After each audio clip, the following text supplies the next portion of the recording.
Hello, this is Mike, NoStressMike.com. I want to talk about the police and the military personnel in America. And I don't know if I'm going to get it all in one video or not, but I'm going to start with the police, and then I'm going to compare them. One thing the police and military have in common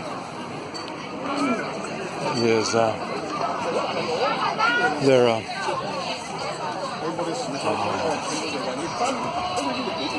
they've got the sheepdog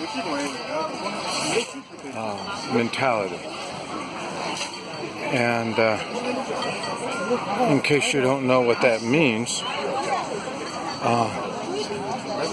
they've got a mentality of helping. They want to help people. They look at themselves as being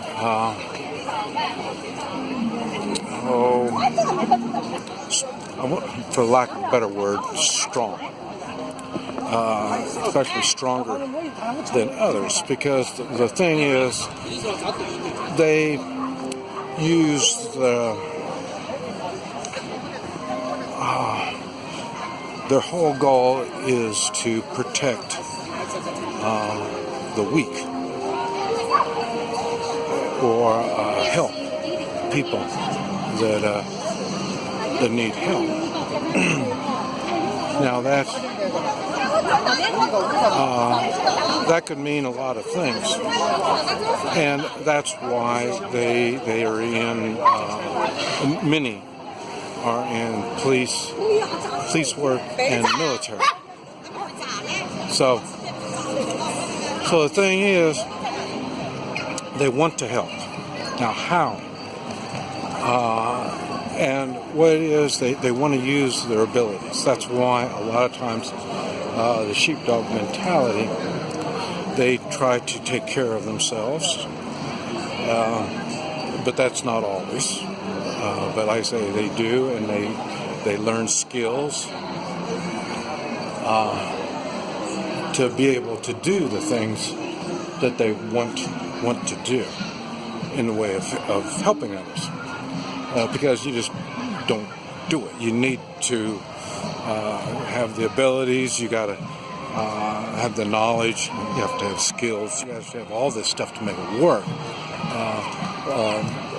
A lot of wannabes will think if they just buy the equipment and put on the clothing, that will make them a sheepdog, but it's not. It's those are tools that will help the sheepdog do his what he perceives as his duty towards mankind. Now,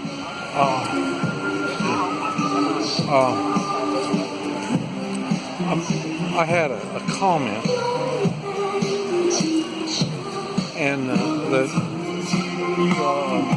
think it was a man, I don't remember right offhand, but he asked my thoughts on, I guess, on the Florida shooting that just had, this is March 1st, 2018, the school shooting in Florida. I guess the police kind of delayed on going in, and this is what he was asking, and my response was about what I'm giving you now. And the thing is,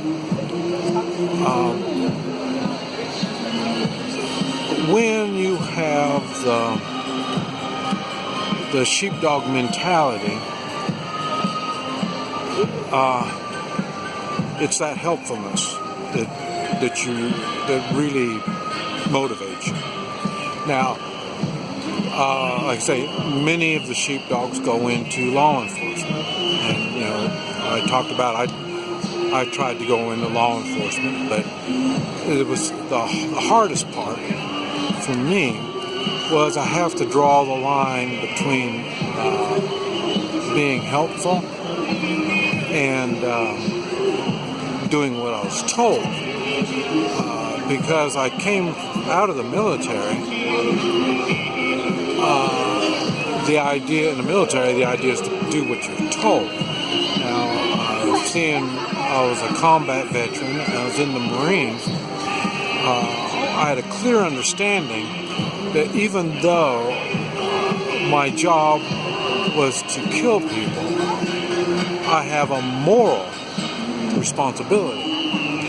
And that moral responsibility overrides any immoral orders that I'm given. And what little time I was in law enforcement,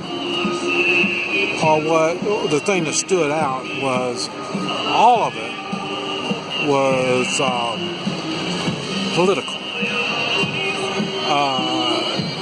Now this was back in the early 70s, so it's a lot worse now than what it was then. I mean, at that time, you could question what was going on, what they tell you to do. You question. Now, the mindset is completely different. Where they made the changes, and this is what I've seen, and you hear me talk about it a lot, and that's having the certificate, being educated in the field that you're in. What I've learned that education has little to do with that certificate thing, with what it is that you're supposed to be learning. What it does is if it's college, if you got a college certificate, it says that you do as you're told. This is what you've learned. I don't care what your certificate tells you you're doing that. Now, then you get another certificate in the field that you're in. And once you get a certificate in the field that you're in, that says that you know the procedures. Because as a professional, there's certain procedures you do. In other words, they don't want you rocking the boat. They don't want you making other people look bad, especially officers. They don't want you to make the other officers look bad. So there's certain procedures, certain things they want you to do and act like, and you've learned that. That's where you got this certificate, this other whatever. Okay, so in other words, anybody can do anything. All you got to do is learn to do what you're told and learn to follow procedures. And none of this says anything about morals, your moral responsibility. Okay, another thing is going back to the delay of the police going to police. The first thing you need to understand, police have no legal obligation to protect you. Nothing that says that they have to do anything for you. I used to say the police job was to make reports. Now I've had to update it to yes, they make reports, but they also are the main money makers revenue.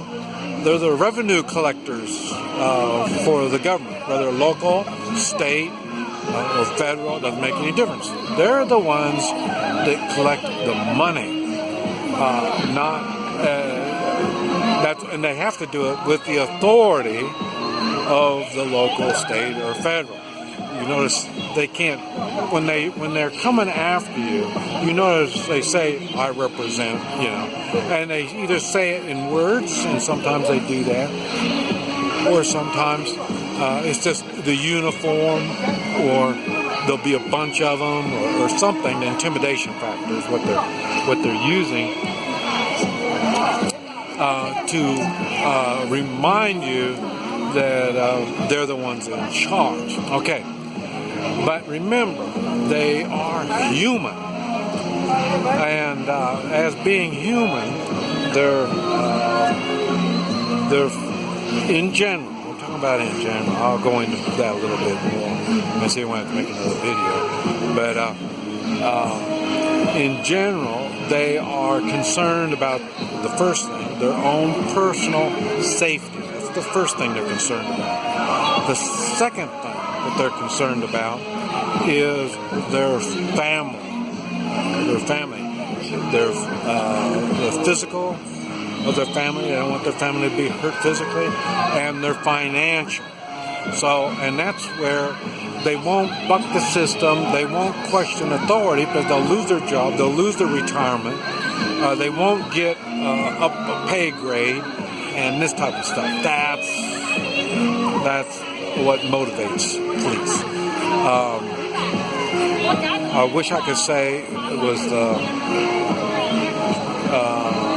the sheepdog mentality, but I think that's what got them into it. But to stay in it, they had to learn the other stuff. I'm going to have to make another video. This is Mike, NoStressMike.com.